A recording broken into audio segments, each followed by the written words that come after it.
कक्षा 10 mathematics chapter number 8 video number 2 trigonometry.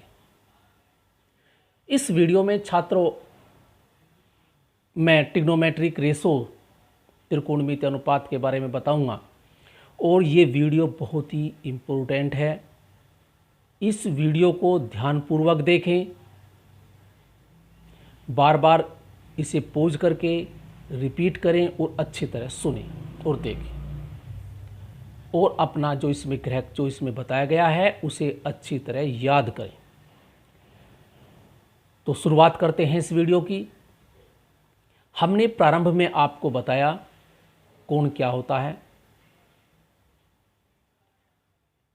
हमारी trigonometry जो कक्षा 10 की है वो एक समकोण त्रिभुज पर आधारित है। समकोण त्रिभुज मान लिया ABC है। हम जानते हैं समकोण त्रिभुज में मैंने माना ये जो कोण B है इस ABC में ये कोण B 90 डिग्री है। अब बाकी बचे दो कोण, जब एक 90 हो गया त्रिभुज के तीनों कोणों का योग 180 होता है, तो अब कोण A और कोण C दोनों का योग 90 डिग्री है। तो स्पष्ट है दोनों 90 से कम है, तो ये दोनों कोण न्यून कोण होंगे। अब न्यून कोण होने के बाद में मैंने पहली वीडियो में बताया था त्रिकोणमितीय अनुपात। तो न्यून कोण के सापेक्ष, किसी एक न्यून कोण के सापेक्ष, तो हमें सबसे पहले इन न्यून कोणों में से किसी एक कोण को सिलेक्ट करना पड़ेगा। या तो प्रश्न में दिया गया है कि आप ये सेलेक्ट कीजिए, नहीं तो क्योंकि हम तो फिलहाल फॉर्मूले बना रहे हैं और मैं इस कोण को सिलेक्ट कर लेता हूँ। अब मैंने इसे थीटा कह दिया, इसे तुम कोण ए भी लिख सकते हो। क्या लिख सकते हो? इसे ए भी लिख सकते हो। यहाँ ए है, बिंदु ए लिखा है, तो इसे एंगल ए भी लिख सकते हैं। क्या लिख सकते हैं? एंगल ए भी लिख सकते हैं। और फिलहाल मैंने एंगल ए क्या माना हुआ है? थीटा माना हुआ है। तो सबसे पहले एक समकोण त्रिभुज, समकोण के बारे में पता होना चाहिए। यहाँ कोण भी समकोण है। बाकी दो कोण बचे ए और सी, इनमें से किसी एक को सिलेक्ट करना है। तुम इसे भी सिलेक्ट कर सकते हो, इसे भी सिलेक्ट कर सकते हो, क्योंकि जिसके रेस्पेक्ट हमें कार्य करना है। तो मैंने सिलेक्ट कर लिया ये, इसे एंगल ए या एंगल थीटा कहते हैं। अब इसके बाद में इन भुजाओं के अपने नाम होंगे। किस भुजा को क्या कहते हैं ध्यान से सुनिए। एक होता है कर्ण। देखो जब समकोण त्रिभुज है तो कर्ण निश्चित है। समकोण के सामने वाली भुजा, समकोण के सामने वाली भुजा ये वाली जो नोक की तरफ है, मेरे पेंसिल की नोक की तरफ है, ये कर्ण कहलाती है। अर्थात समकोण के सामने वाली भुजा, अगर मैं इसे लाइन खींचूं तो समकोण के सामने वाली भुजा AC होगी, जिसे हम कर्ण कहते हैं, हाइपोटेन्यूस। तो याद कर लें। तो ये हमारे पास इसका कर्ण हुआ, लिखा मैंने कर्ण। देखो एक समकोण त्रिभुज ABC में कोण B 90, तो AC क्या हुआ? कर्ण, हाइपोटेन्यूस हुआ। तो कर्ण तो फिक्स हो गया। अब बाकी बची दो भुजा, एक AB और एक BC। अब इनमें एक लंब होगा और एक आधार होगा। ऐसा नहीं कि ये मैंने लंब लिखा तो ये BC ही लंब होगा, ऐसा नहीं, ये आधार भी हो सकता है, ऐसा नहीं। तो हमेशा, क्योंकि जो एंगल ए के रेस्पेक्ट ही हम अपना काम करेंगे, इसी के रेस्पेक्ट के अनुसार ही, यानी इसी के आधार पर ही लंब आधार तय किए जाएंगे। अगर मैं ये मानता हूं तो इसके आधार पर देखे जाएंगे। तो जो कोण मैंने सेलेक्ट किया है, मैंने कौन सा कोण सेलेक्ट किया है? कोण ए। तो इसके सामने वाली भुजा यानी कि BC लंब होगी। क्या होगी? लंब, परपेंडिकुलर बोलते हैं इसे। अगर मैंने एंगल C सेलेक्ट किया होता तो इसके सामने वाली AB लंब होता, ध्यान रखें। तो लंब कैसे सेलेक्ट करेंगे? जिस एंगल को हमने सेलेक्ट किया है या जो प्रश्न अनुसार दिया है, जो कोण, उसी कोण के रेस्पेक्ट हम लंब बताएंगे। दिए गए कोण की सम्मुख भुजा, अर्थात दिए गए कोण की सम्मुख भुजा लंब होती है। अब बाकी बची तीसरी भुजा, वो होगी आधार। तो कर्ण फिक्स हो गया। दिए गए कोण की सम्मुख भुजा लंब होती है, बाकी भुजा तीसरी रेस्ट भुजा बची, उसे कहेंगे आधार, उसे कहेंगे आधार। तो सबसे पहले हम एक त्रिभुज है उसमें कर्ण तो डेफिनेट होता है, निश्चित होता है, क्योंकि वो कोण 90 डिग्री की सम्मुख भुजा होती है।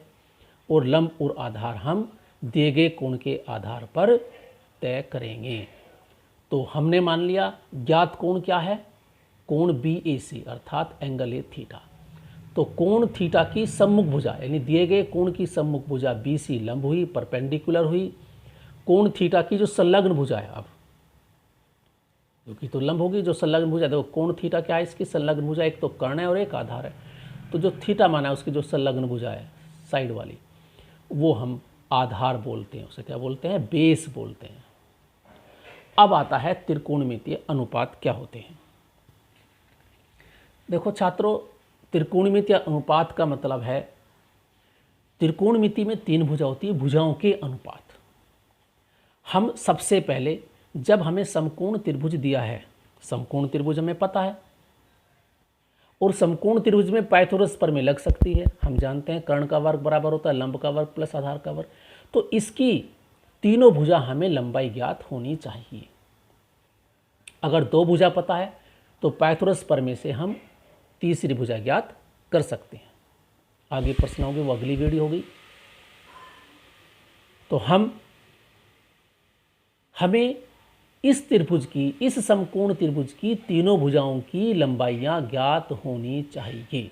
अब जब लंबाइयां पता हैं तो अब हम भुजाओं की लंबाइयों का अनुपात लिखते हैं। अब किसको क्या कहते हैं, अब हमने लंब, कर्ण, आधार तीनों तय कर लिए।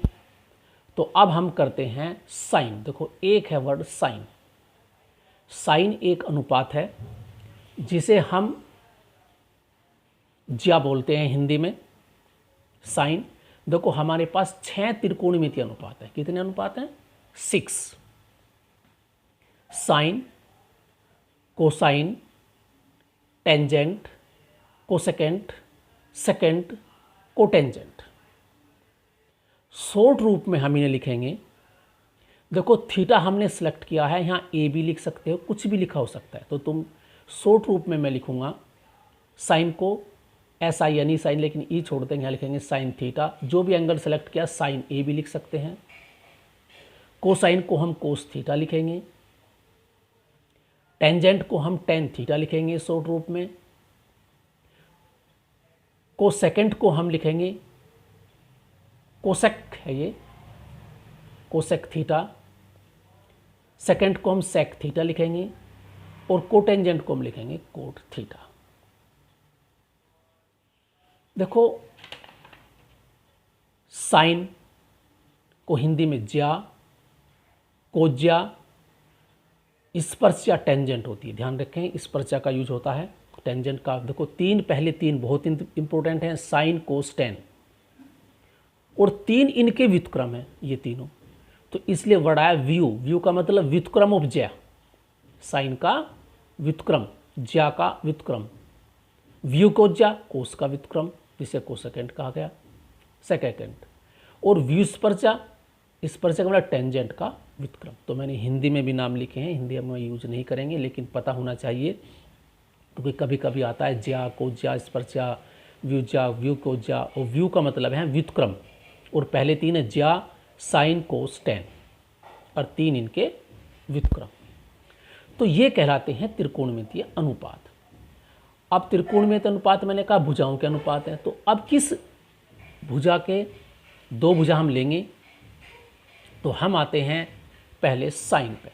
थीटा हमने क्यों लिया, क्योंकि हमने ये सेलेक्ट किया है, इसी के रेस्पेक्ट, हमारे इसी के आधार पर हमारा क्वेश्चन भुजाएं ली जाएंगी।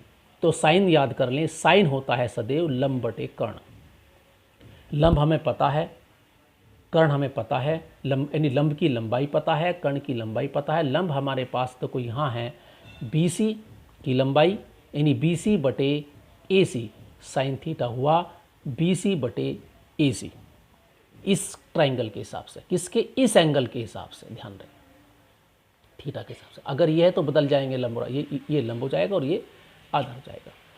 अब होता है कोस, याद कर ले, कोस होता है आधार बटे कर्ण। क्या होता है, आधार बटे कर्ण, यानी आधार बटे कर्ण यहाँ, क्योंकि आधार यहाँ ये है, ए बी बटे ए सी। टेन थीटा लंब बटे आधार, अर्थात लंब बटे आधार। लंब ये है यहाँ इस एंगल के हिसाब से, क्योंकि थीटा लिया है, लंब और बटे आधार। तो तुम्हें याद करना है कि कौन सी भुजा का अनुपात होता है टेन। तो टेन होता है लंब की लंबाई बटे आधार की लंबाई, तो उसे बोल लेंगे टेन थीटा। थीटा क्यों लिया? क्योंकि थीटा है के रेस्पेक्ट हम काम कर रहे हैं। जब तुमने तीन याद कर लिए, साइन कोस टेन, साइन लंब बटे कर्ण, कोस आधार बटे कर्ण, टेन लंब बटे आधार। अब तीन इनके व्युत्क्रम है। कोसेक साइन का व्युत्क्रम है, ये लंब बटे कर्ण है, तो एक कर्ण बटे लंब है। याद करें कोसेक जो होता है कर्ण बटे लंब, कर्ण ए सी बटे बी सी। और साइन क्या होता है? लंब बटे कर्ण। कोसेक क्या होता है? कर्ण बटे लंब। सेक थीटा कोस का व्युत्क्रम, कोस क्या था? आधार बटे कर्ण। सेक क्या होगा? कर्ण बटे आधार। तो हमने कोस थीटा क्या लिया था? आधार बटे कर्ण। और सेक हमारे पास होगा आधार बटे कर्ण, तो सेक थीटा हुआ आधार बटे कर्ण। टेन का उल्टा, टेन है लंब बटे आधार, टेन थीटा लंब बटे आधार, और कोट थीटा आधार बटे लंब। अर्थात इसके हिसाब से देखें कोट थीटा ए बी बटे बी सी, टेन थीटा क्या है? लंब बटे आधार, बी सी बटे ए बी। तो इन्हें हम याद करेंगे 6 के 6 को अच्छी तरह से।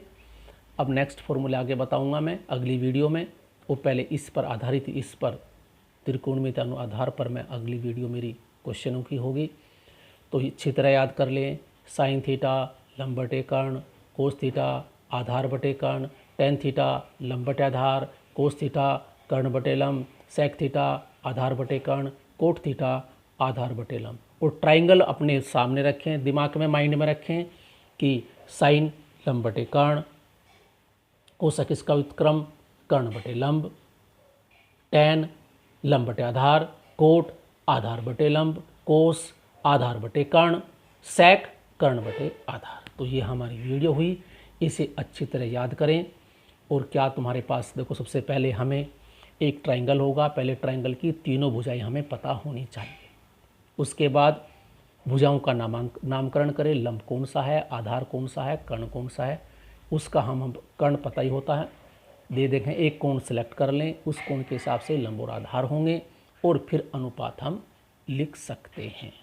तो ये हमारी हुई वीडियो नंबर 2। तो छात्रों ध्यानपूर्वक अच्छी तरह देखें। Thank you, have a nice day.